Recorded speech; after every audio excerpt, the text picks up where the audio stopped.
જય માતાજી, જય સોનબાઈ માં. હું છું દેવાયત ખવડ. હમણાં જ મેં ચાલી રહેલા વિવાદનો એક વિડીયો પાછો બીજો મારી સામે આવ્યો અને મેં સાંભળ્યો એટલે મને એવું લાગ્યું કે મારે જવાબ દેવો બહુ જરૂરી છે. પબ્લિક સુધી, સારા માણસ સુધી એક સારો મેસેજ પહોંચે એટલા માટે.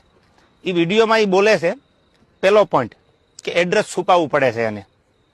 તો મારે એડ્રેસ કેમ છુપાવવું પડે ભાઈ? મારી તો અપડેટ હોય કે મારો ગઈકાલે આ કાર્યક્રમ છે, છતાંય તારે એડ્રેસ જોતું જ હોય તો ઇસ્કોન આંબલી રોડ ઉપર મારી ઓફિસ છે, આ મારું એડ્રેસ. ઓકે. બીજી વાત, પ્રશ્ન બીજો કે 200 લોકોને સાથે લઈને ફરે છે. 200 લોકો એટલે એક ગાડીમાં 4નું 5નું સીટિંગ હોય, તો 200 લોકોમાં કેટલી ગાડીઓ કમસે કમ મારે જોવે? આપ પણ જાણો છો. જેને જેને ડાયરા કર્યા આયોજકને પૂછો કે કેટલી ગાડીઓ લઈને આવું છું, એ બધા પ્રૂફ પુરાવા દેવાની જરૂર નથી. આ એકદમ ફેક્ટ વાત છે, ઉપજાવેલી વાત છે એની. ત્રીજી વાત કરું તો સમાધાન કરવા માટે 50 લોકોને દોડાવ્યા. આવો એ બ્લેમ કરે મારી પર. હું સમાધાન કરવા દોડાવું?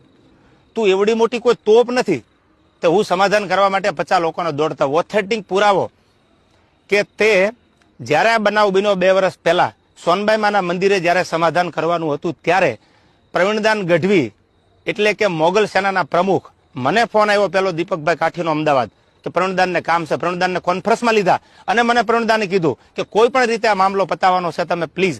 મેં કીધું કાંઈ વાંધો નહીં, તમે પ્લીઝ ન બોલો. ત્યાર પછી મને